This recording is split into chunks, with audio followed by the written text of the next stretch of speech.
Welcome to GK GS with Manish sir. आज 25 अक्टूबर 2022 है और आज के जितने भी महत्वपूर्ण करंट अफेयर होंगे वो हम इस वीडियो में डिस्कस करेंगे। इस वीडियो का पीडीएफ टेलीग्राम पे मिलेगा और टेलीग्राम का लिंक वीडियो के डिस्क्रिप्शन बॉक्स में है, तो वहाँ से आप टेलीग्राम चैनल ज्वाइन कर लेना। तो आइए शुरू करते हैं आज का पहला प्रश्न। हाल ही में किस राज्य सरकार ने संपूर्ण टैक्सी उद्योग के लिए ऐप विकसित करने की घोषणा की है? तो गोवा ने की है। उस टैक्सी ऐप का नाम होगा गोवा टैक्सी। ठीक है, अब देखो गोवा तो नंदा झील को रामसर स्थल की सूची में शामिल किया गया है। ठीक है, अच्छा भारत रामसर में शामिल कब हुआ था? इसका जवाब देना है कमेंट बॉक्स में आपको। और रामसर में कितने स्थान है वर्तमान में? अभी भारत का पहला अल्कोहल म्यूजियम गोवा में बना। देश का पहला रेबीज मुक्त होने वाला राज्य जो आपका है यह गोवा है। अब गोवा तो गोवा की राजधानी क्या है? तो गोवा की राजधानी है पणजी। गोवा के गवर्नर हैं पीएस श्रीधरन पिल्लई और गोवा के मुख्यमंत्री हैं प्रमोद सावंत। गोवा मुक्ति दिवस 19 दिसंबर को मनाया जाता है क्योंकि 19 दिसंबर 1961 को गोवा पुर्तगाल से आज़ाद हुआ था। ठीक है, गोवा स्थापना दिवस 30 मई को मनाया जाता है क्योंकि 30 मई 1987 को गोवा को पूर्ण राज्य का दर्जा दिया गया था। दूध सागर झरना मांडोवी नदी पर बना है और यह गोवा में स्थित है। अगला प्रश्न है आपका, हाल ही में 14वां जनजाति युवा आदान प्रदान कार्यक्रम का आयोजन कहाँ हुआ है? तो 14वां जनजाति युवा आदान प्रदान कार्यक्रम का आयोजन हुआ है नई दिल्ली में। अब नई दिल्ली में तो भारतीय प्रतिस्पर्धा आयोग का मुख्यालय है नई दिल्ली में।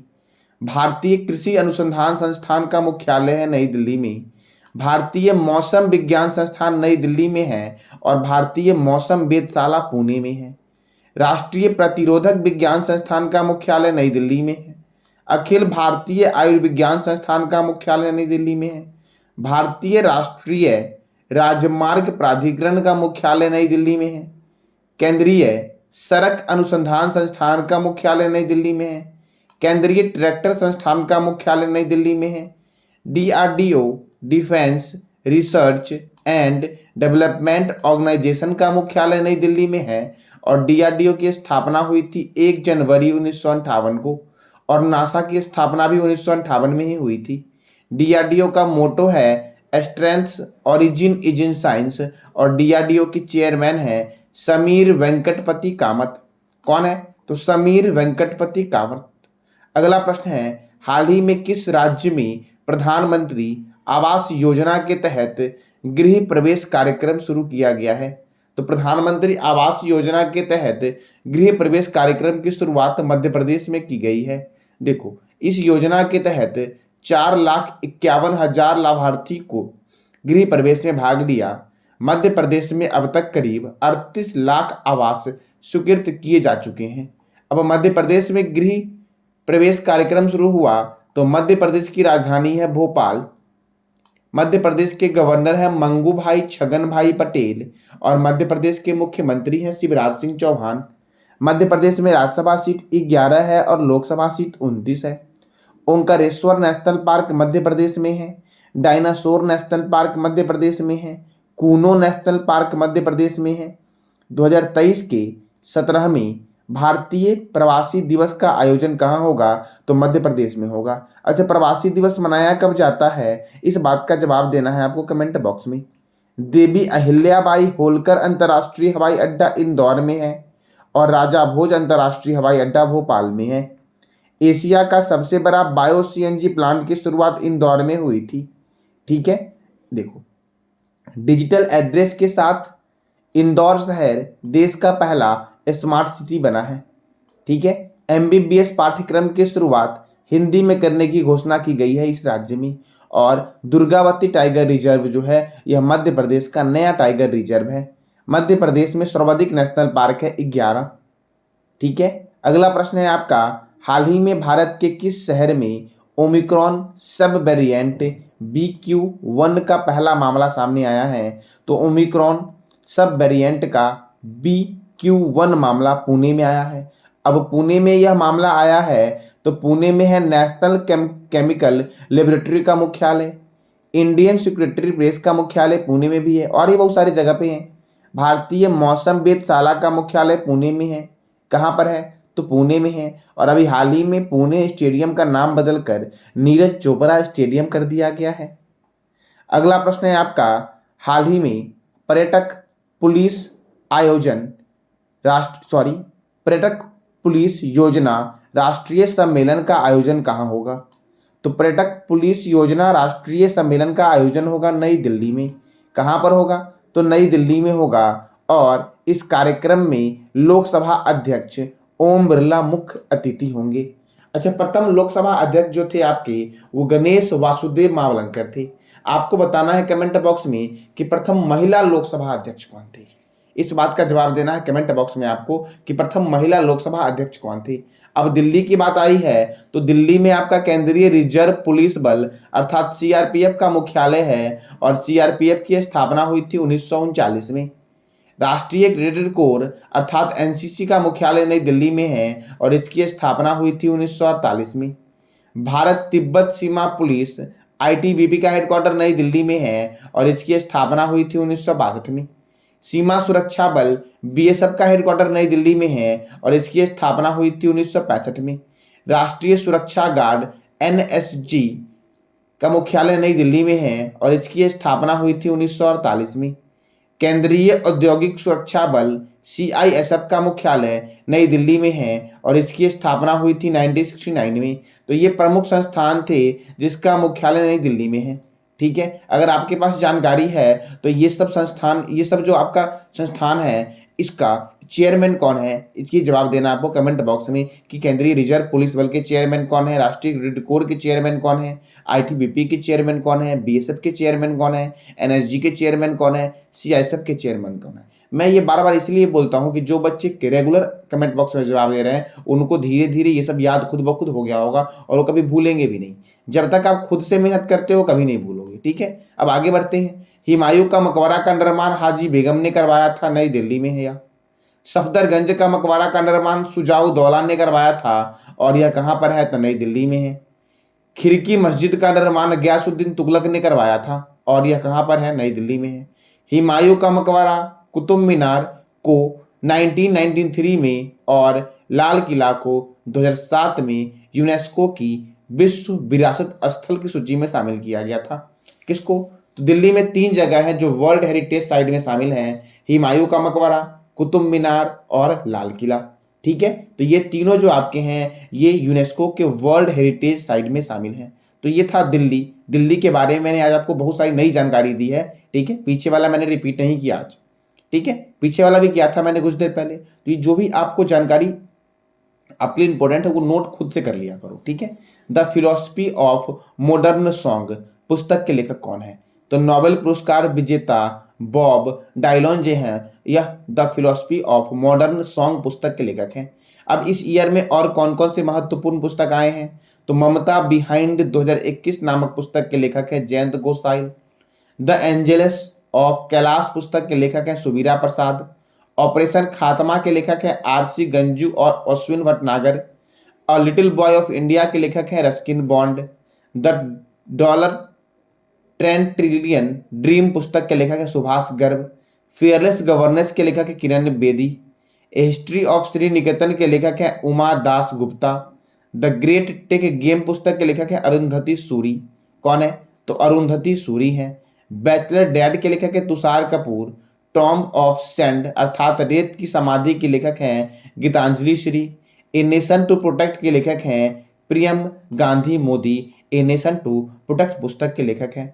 उड़ान एक मजदूर बच्चे की पुस्तक के लेखक है मिथिलेश तिवारी। द मिलेनियल योगी पुस्तक के लेखक है captain Deepak Chatterjee. The speed of cricket in India पुस्तक के लेखक है Steve Shaw. How to earth god its beauty के लेखक है Sudha Murthy. The book of Bihari literature पुस्तक के लेखक है Abhay K. In the shadow of legend के लेखक हैं दिलीप कुमार नामक पुस्तक के लेखक हैं फैसल फारूकी। कौन है? तो फैसल फारूकी हैं। The journey of a nation 75 years of Indian economy पुस्तक के लेखक है संजय बारू। कौन सा पुस्तक है, फिर से रिपीट कर रहा हूं, the journey of a nation 75 years of Indian economy पुस्तक के लेखक है संजय बारू। विल पावर पुस्तक के लेखक है सोजेड मरीन। कौन है, तो सोजेड मरीन। मुस्कुराते चंद लम्हे और कुछ खामोशियां के लेखक हैं जीवेश नंदन। कौन है, तो जीवेश नंदन है मुस्कुराते चंद लम्हे और कुछ खामोशियां के लेखक।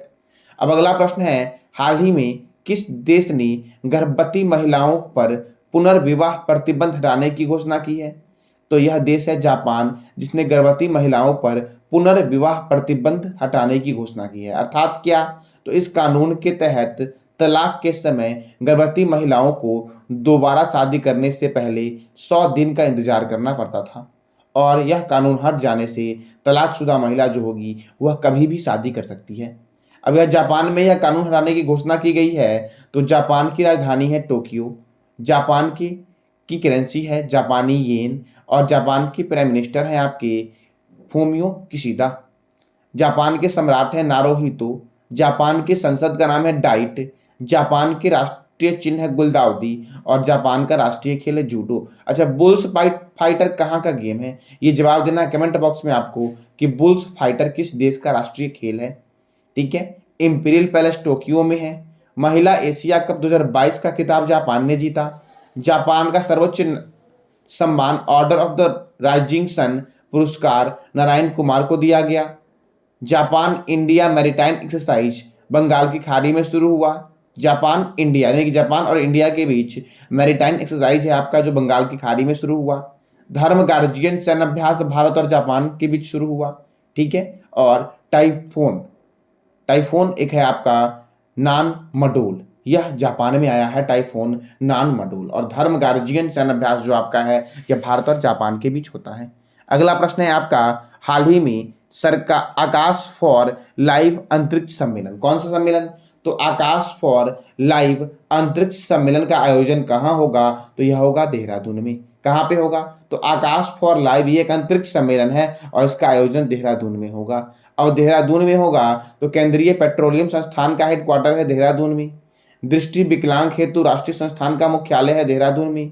केंद्रीय वन अनुसंधान संस्थान का मुख्यालय है देहरादून में। और भारतीय सर्वेक्षण विभाग का मुख्यालय कहाँ पर है, तो देहरादून में है। कल मैंने आपसे एक क्वेश्चन पूछा था, हाल ही में भारत और किस देश की सेना ने टाइगर ट्रंप अभियान शुरू किया है, तो भारत और अमेरिका की सेना ने टाइगर ट्रंप अभियान शुरू किया है, और इस टाइगर ट्रंप का आयोजन विशाखापट्टनम में हो रहा है। ठीक है, अब देखो प्रमुख सैन्य अभ्यास के बारे में बात करते हैं, तो वज्र प्रहार सैन्य अभ्यास भारत और अमेरिका के बीच होता है। युद्धाभ्यास सैन्य अभ्यास भारत और अमेरिका के बीच होता है। सिलिनेक्स सैन्य अभ्यास भारत और श्रीलंका के बीच होता है। मित्र शक्ति सैन्य अभ्यास भारत और श्रीलंका के बीच होता है। समुद्र शक्ति सैन्य अभ्यास भारत और इंडोनेशिया के बीच होता है। सूर्य किरण सैन्य अभ्यास भारत और नेपाल के बीच होता है। हैंड इन हैंड सैन्य अभ्यास भारत और चीन के बीच होता है। कौन सा सैन्य अभ्यास, तो हैंड इन हैंड सैन्य अभ्यास।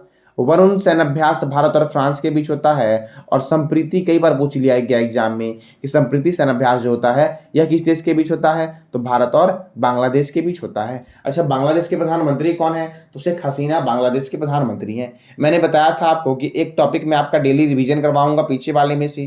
तो इंपॉर्टेंट इंडेक्स के बारे में जानते हैं। विश्व खुशहाली सूचकांक 2022 में फिनलैंड प्रथम स्थान पर है और भारत का स्थान 136 है। फ्रेंड्स, मैं ये उसी दिन बंद करूंगा जिस दिन आप कमेंट बॉक्स में बोलोगे कि आपको ये पूरा याद हो गया, तब मैं उस दिन रिवीजन बंद कर दूंगा। ठीक है, लेकिन हाँ ध्यान से सुनो, ताकि डेली आप रिवीजन करोगे तो याद होगा, तभी एग्जाम क्रैक होगा आपका। ठीक है, पढ़ोगे भूल जाओगे तो फिर एग्जाम में कन्फ्यूजन होगा, इसीलिए डेली सुना करो। यार ग्लोबल जेंडर गैप 2022 में आइसलैंड प्रथम स्थान पर है और भारत का स्थान 135 है। ग्लोबल जेंडर गैप में आइसलैंड प्रथम स्थान पर और भारत का स्थान 135 है। और वैश्विक शांति सूचकांक में भी आइसलैंड प्रथम है और भारत का स्थान कितना है, 135 है। ठीक है, आगे आपका है commitment to reducing inequality index 2022 में नॉर्वे प्रथम स्थान पर है और भारत का स्थान 123 है। कितना है, 123 है। ग्लोबल हंगर इंडेक्स, कौन सा इंडेक्स, तो ग्लोबल हंगर इंडेक्स में भारत का स्थान 127 है। चीन, हंगरी, मोंटेनेग्रो, उज्बेकिस्तान, रूस, सऊदी अरब सहित 17 देश इसमें प्रथम स्थान पर है ग्लोबल हंगर इंडेक्स में। विश्व प्रेस स्वतंत्रता सूचकांक 2022 में नॉर्वे प्रथम स्थान पर है और भारत का स्थान 150 है। पर्यावरण प्रदर्शन सूचकांक 2022 में प्रथम स्थान पर नॉर्वे है और भारत का स्थान जो आपका है वो 180 है। Mercer CFC global pension index 2022 में प्रथम स्थान पर आइसलैंड है, नीदरलैंड और डेनमार्क है और भारत का स्थान जो आपका है ये 14 है global pension index Mercer CFC global pension index में। आज का आपका प्रश्न है, भारत की पहली माइग्रेन मॉनिटरिंग सिस्टम का उद्घाटन कहाँ हुआ है? तो इसका जवाब देना है कमेंट बॉक्स में आपको। और ऑप्शन में जो 4 ऑप्शन दिख रहे हैं, इस 4 ऑप्शन से आपको एक एक क्वेश्चन बनाना है और कमेंट बॉक्स में मुझे टाइप करना है। ठीक है, तो ये था आज का आपका करंट अफेयर। जानकारी अच्छी लगी हो तो लाइक करें, शेयर करें और सब्सक्राइब करें। धन्यवाद।